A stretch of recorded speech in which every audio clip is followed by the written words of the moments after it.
Hi, and welcome back to The Vault. I'm Mike Ricola.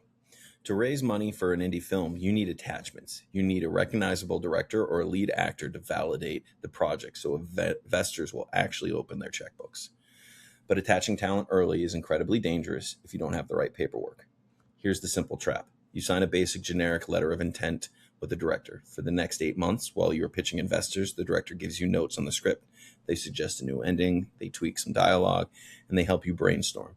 A year goes by, you don't raise the money, and the director walks away to take another job.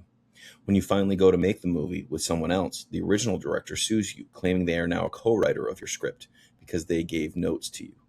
You need an ironclad attachment agreement. This document lets you use their names to raise money while building an impenetrable shield around your intellectual property.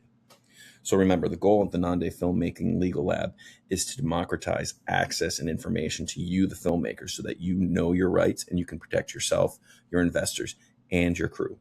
So before we dive into this director's attachment letter, it can be used for actors, it can be used for writers, it can be used for producers, it can be used for really any form of talent. But before we dive in, we got to go over our typical disclaimers. First, this is for educational purposes only. It is intended to serve as a starting point or a drafting tool for independent filmmakers and does not constitute legal advice, representation, or any legal opinion. Second, there is no attorney-client relationship formed between you and the lab just by reading, downloading, or using this template. The lab is not your legal counsel. Third, jurisdictions and variations. This template is drafted for American contract law. It is strongly advised to have an attorney review it for your local area. What works in London might not work in New York, which might not work in California. Fourth, use this at your own risk. The lab is taking no consequences for any errors or omissions of how you use this. And now let's dive in quickly to some quick usage notes. The name and likeness leverage. The whole point of attaching a director early is to use their resume to raise money. Section 2 explicitly grants you the rights to put their name, face, and bio in your pitch deck and investor materials. Then you need to have a development IP shield. Directors love to give script notes during attachment phase. If the 12-month clock runs out and leave, you don't want them claiming they own 10% of your script because they suggested a new ending. Section 3 legally classifies all their development ideas as works made for hire. You keep the script and they leave empty-handed. And then finally, hard sunset.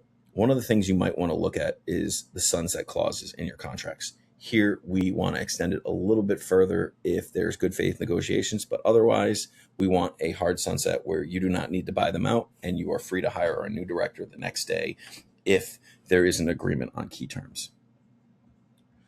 So let's dive into the agreement. So first, we have this is for a director or a talent attachment agreement. It's basically for shopping or packaging.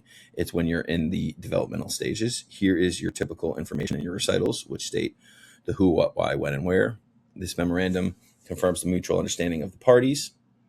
And then we dive into the actual clauses, the attachment period. Usually you want to set a time limit on the attachment period. This one is defaulted to 12 months. You can change it to 6 months, 24 months, whatever works for you.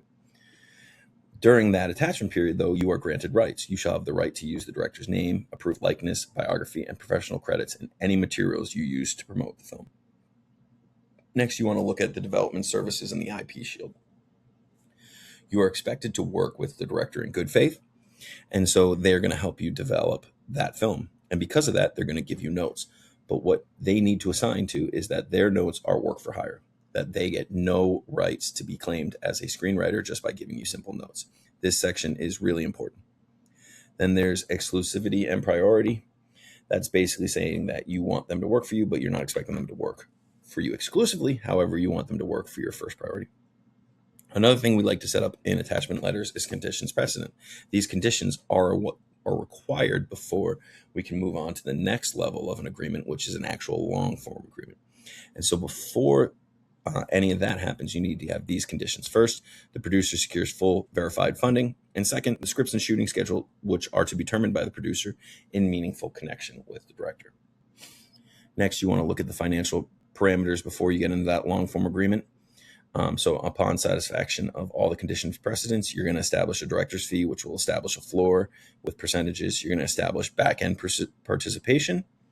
And then you're going to want to do your termination and sunset here, which says that if the agreement terminates, it's over. However, there is a good faith extension period for about 60 days if they are negotiating with a financier. So you want to have them on the hook so that those negotiations, you don't lose those negotiations if your time limit ends on them before they've been able to close the deal. And then finally, once we reach the termination, there is no further obligations on behalf of you, the production company, to the director. From there, we have our typical no injunctive relief. Then we have our miscellaneous provisions that state we are independent contractors against each other. Our governing law is dictated by the state we are on. And then finally, assignment and entire agreement. The assignment basically states that because in indie film, we develop films from our production company, we then spin them off into SPVs, single purpose vehicles. We want to be able to assign this director's attachment letter to that SPV vehicle so that they can run and produce the film under that business. So this clause allows you, the producer, to assign this from your production company over to that single purpose vehicle. And then finally, the entire agreement, that everything written on this paper is the actual agreement. Then we go into our typical signature page where the producer and the director will sign. So this is your typical director's attachment letter. It can be used for writers, it can be used for actors, it can be used for producers. So this is how you package a movie professionally, protect your script, and maintain control over your project's timeline. Next steps: download the template, lock the IP, never let the talent give you script notes without this document being signed first, and then set the clock, set a realistic timeline. Stop leaving your intellectual property exposed, secure your armor, and let's get back to work today. Thank you.